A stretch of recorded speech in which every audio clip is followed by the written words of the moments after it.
ওমরার শুরু থেকে শেষ পর্যন্ত কি কি কাজ করতে হয় যদি দয়া করে একটু বলতেন। ওমরার কাজগুলো খুব বেশি না, আমরা মনে করি ওমরা অনেক জটিল কোনো কাজ। ওমরা পারফর্ম করা এটা খুব সহজ একটা কাজ।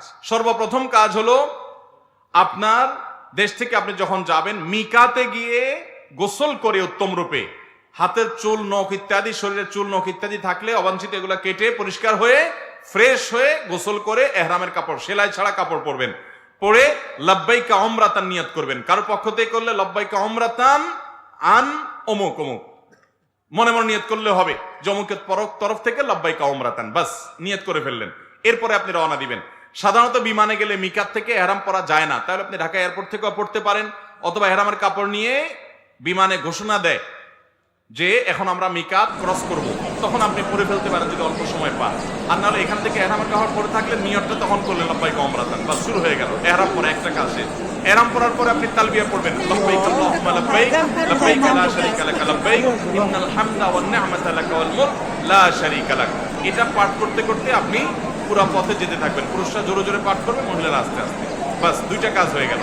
এহরাম পরা, গোসল করে উত্তম রূপে মিকাত থেকে নিয়ত করা এবং তালবিয়া পড়তে থাকা। এরপরে আপনি যখন মক্কা যাবেন, হারামের কাছাকাছি যাওয়ার পর হারামে কাবা শরীফ দেখে তওয়াফ শুরু রাখ পর্যন্ত আপনার তালবিয়া পড়তে থাকবে। মসজিদে প্রবেশের সময় মসজিদে প্রবেশ সুন্নাহগুলো পড়বেন, আদায় করবেন, করে ভিতরে ঢুকে শুরুতে আগে তওয়াফ শুরু করবেন। 7টা চক্কর দিবেন। কাবা ঘরের হাজর আসওয়াদ পাথরকে বাম পাশে রেখে ডান পাশে সবুজ লাইট রেখে বিসমিল্লাহি আল্লাহু আকবার বলে আপনি তওয়াফ শুরু করবেন। 7বার চক্কর দিবেন, 7বার।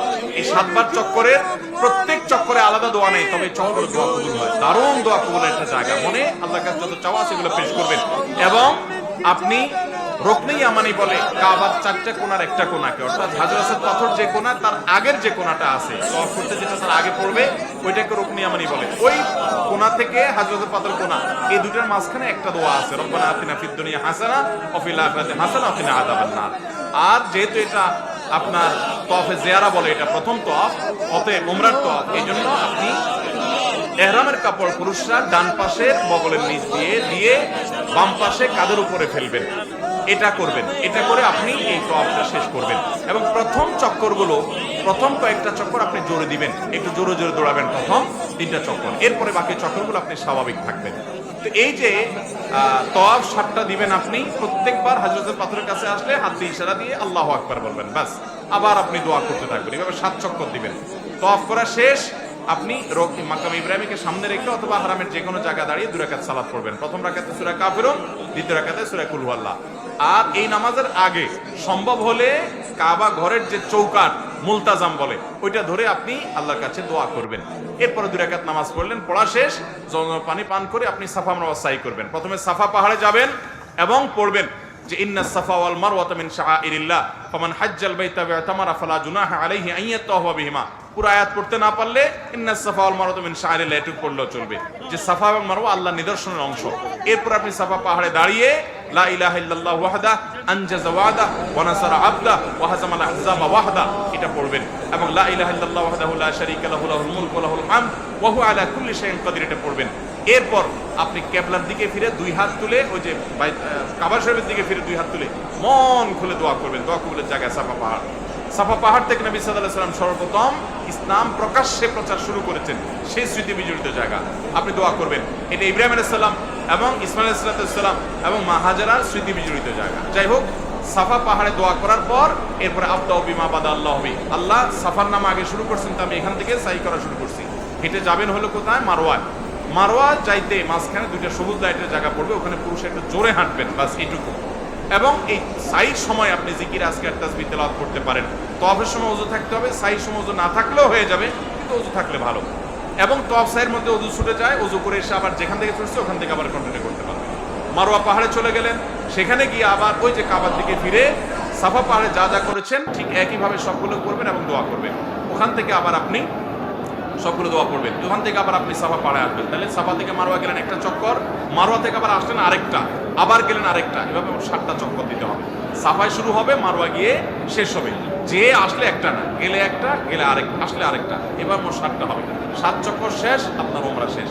এরপরে পুরুষরা মাথা চুল চেঁচে ফেলবেন নাচ আসতে পারলে পুরো মাথার চুল ছোট করতে হবে, 2-4টা সামান্য একটু ছোট করলে হবে না। মহিলারা তাদের মাথার চুলে সামান্য অল্প একটু ছোট করলে হবে। তাদের এহরাম হলো তারা স্বাভাবিক পোশাক আশাক করবে, অতিরিক্ত সাজসজ্জা করবে না, এবং তারা মুখমণ্ডল এটার উপরে যদি ওড়না দিতে হয় অন্য পুরুষরা থাকে তাহলে সেটা যাতে আপনার মুখ বেঁধে রাখা না হয় সেটা খেয়াল রাখবে, কাপড় টেনে রাখবে যাতে পরপুরুষরা না দেখতে পারে। আর কোথাও পরপুরুষ না থাকলে মুখ খোলা রাখবে এহরাম পরা অবস্থায়।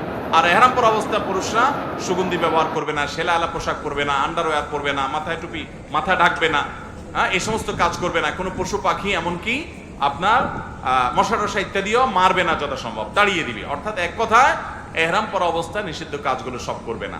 সাফা মারওয়া সাই শেষ, মাথা মুন্ডানো শেষ, এখন তিনি হালাল হয়ে গেলেন। এখন যেগুলো নিষিদ্ধ ছিল এহরাম অবস্থায় সেগুলো সব এখন যায় সেলাই করা পোশাক করতে পারেন। তার ওমরা শেষ হয়ে গেল। অত্যন্ত সহজ এবং খুব আপনার অল্প কয়েকটা আমল এর মাধ্যমে ওমরা সম্পন্ন করা যায়। আমরা যারা ওমরা করি নাই, আল্লাহ তাআলা আমাদেরকে জীবনে বারবার ওমরা করার তৌফিক দান করুন। আর যারা আগে একবার করেছেন, আল্লাহ রাব্বুল আলামিন তাদের সবাইকে আবার ওমরা করার তৌফিক দান করুন।